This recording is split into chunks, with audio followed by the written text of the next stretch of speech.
How to fix error code 0XC004F213 in Windows 10 or 11 in 2025. Easy fix. So basically this error shows up when you have a activation problem on your desktop.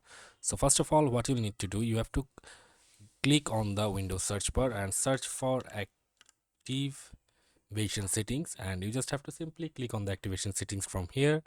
And after that you have to see if your Windows 11 is activated or not. So basically this is activated and there is no issue here. If you face any kind of problem for activating and all, you can just click on the activating Windows with product key, and then you can just simply log into your Microsoft account and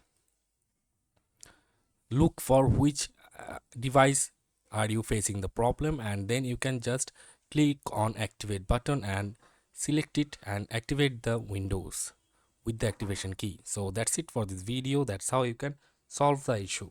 So see you on the next video, guys.